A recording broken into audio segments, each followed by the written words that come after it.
Mwen pa bezwen lot bagay, pase ou bon Jésus-Kri.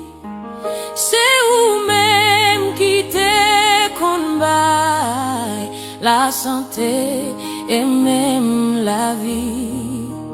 Mwen pa voyen, mwen genyen en pile péché.